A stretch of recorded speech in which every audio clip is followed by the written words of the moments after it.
Hi everyone, it's Sarah or LavilyDay here with another after image story video. As always, if you haven't seen my other story videos, be sure to check those out first. They're short and sweet, generally about 7 minutes long on average, so they're really easy to catch up on. I'll link the playlist in a card up here somewhere and of course in the description below. It's been a short while since my last installment, so let's have a quick recap. Last time we saw Lee and Ray, they were having a rather heated discussion in the back of Rem and Rom's shop. Ray had just discovered that she was stuck in the body of a Cynthia that looks something like this, and she had just asked Lee, who she still doesn't actually know by name at this point, but she asked if he could help her. So let's dive back into it. "You have to fix this," Ray says, to which Lee bluntly replies, "No." "But you have to," Ray retorts. "Cynthia have to help humans. That's the rule." But Lee doesn't say anything and instead just starts to leave. "Say something," calls Ray, and she shakily gets up to follow him. Her legs work surprisingly well, although without any sensory input, it's an eerily empty sensation. "Wait," she calls out. Lee stops in his tracks but doesn't turn back. "You can't just leave," Ray cries. "They're going to look for me, and when they find me, they'll find you." To this, Lee turns around and stares at Ray with a look of indifference. "There's one problem with that," he says. "You may be here, but your body is probably still at the hospital. As far as they're concerned, you never left." His statement hangs in the air, and for a short while, no one moves and the room is completely still. "How do you know that?" Ray asks. Lee steps forward towards her and reaches out to touch her chest. With his 5 fingers outstretched, he presses on the space below her left collarbone. A mechanism is activated and a small compartment opens up, revealing a silver sphere. "I didn't realize it at the time, but this orb is a Cynthia memory core. Your mind was sucked into it, but your body is still at Trebus Hospital." Ray stares down at her now open chest in horror. She pauses for a while and then slowly raises her head. "So you can put me back," she mutters. "No," Lee replies. Then he turns on his heel and walks away. Frustrated and defeated, Ray simply stares at him. How the heck did she manage to find herself in a situation like this? This man had seemed pretty concerned about her well-being earlier, and yet now he couldn't care less. Mind you, for a man who was apparently making a dramatic exit, he was walking very, very slowly. He seemed to be having trouble bending his left leg. Ray tilted her head to watch him limp down the hallway until he was nearly out of sight. What was she meant to do now? Ray glances to the side to see the 2 grey Cynthia still frozen in space like statues. Yeah, there was no way she was staying here. If walking felt weird, jogging was much worse. It was as if her legs had gone numb, except somehow they were still firm beneath her. She was able to control her legs like normal, but there was no sensation of the movement. If Ray didn't know any better, she may have thought she was floating. And before Ray knew it, she had overtaken the limping man. With legs like these, she could surely get back to Trebus in no time. After all, considering the man's current state, he couldn't have gotten far.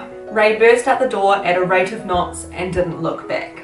She ran for a solid 10 minutes before slowing to a walk and coming to a standstill. But no, she couldn't allow herself to stop. She had to keep moving. By the time she reached Trebus Hospital, it was nearing sunrise. Ray pushes her way through the masses of people at the main gate and eventually comes to the hospital entrance. Now, it's important to remember that Trebus Hospital is split into 2 sectors, one for humans and one for Cynthia.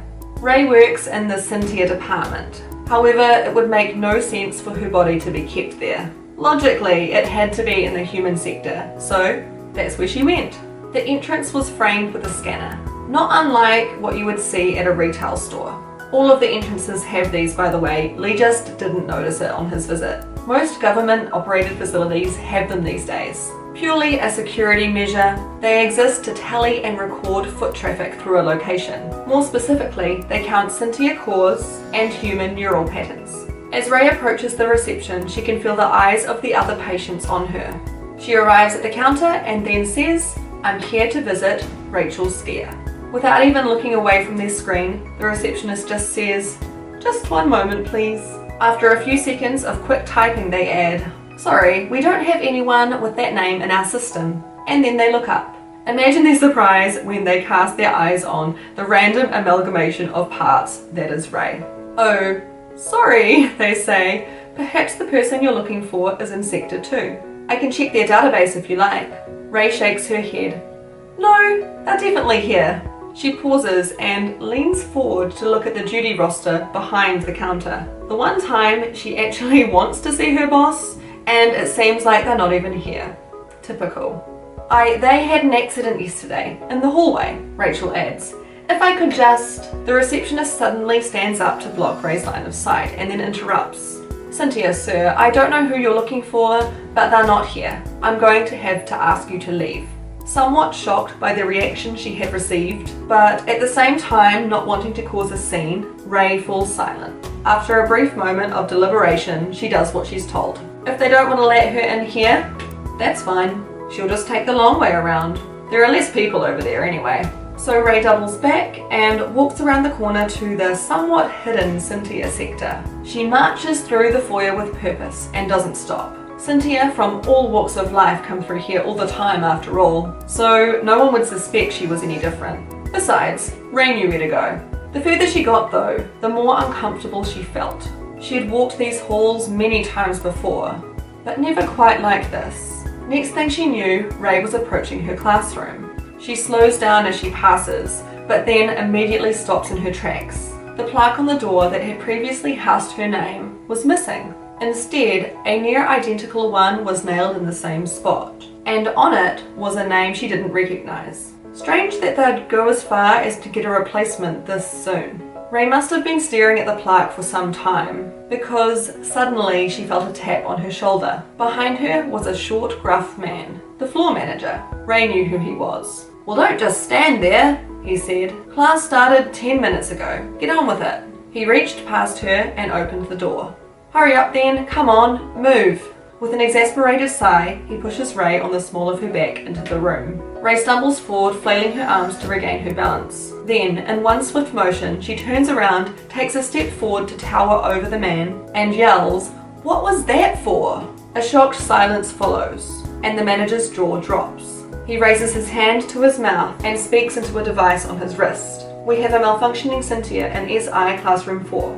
Please assist.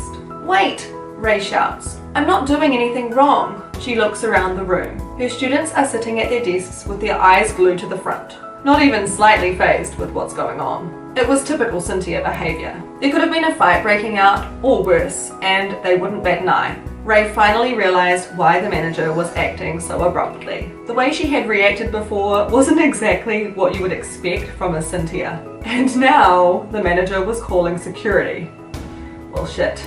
Sorry for the intrusion, Miss Chikan. I'll see that the Cynthia is removed from your classroom as soon as possible, reassures the floor manager.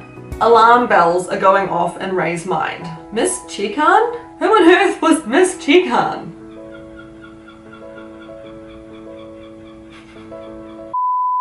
Who on earth was Miss Chikan? Oh my god. I hope that's coming up on camera. What sort of name was that anyway? She looks to the front desk. Her front desk. And, sure enough, there, on her chair, was a mousy looking woman nodding in response. In a burst of frustration, Ray blurts out, "What do you think you're doing here? That's not your desk. This isn't your class. It's Rachel Skier's." That person has never worked here. I don't know what you're talking about, stammers the floor manager. A bustle of footsteps can be heard just outside the door, and in the blink of an eye, Ray is surrounded. As the security team closes in around her, Ray steals a glance back at her students. They're still sitting in the exact same positions, looking forward to the imposter at the front of the class. Then, Ray spies a woman she didn't notice before. A beautiful Cynthia was sitting in the very front row and had turned in their seat to watch. And just like that, Ray was cuffed and whisked away. And well, you know what? That seems like as good a place to stop as any. I hope you enjoyed this part. If you did, please consider giving it a thumbs up and let me know what you think in the comments below. If you're not already subscribed, I would love it if you joined me here. I upload a new video every weekend. Thank you so much for watching. It has been lovely, and I'll catch you in another video sometime soon.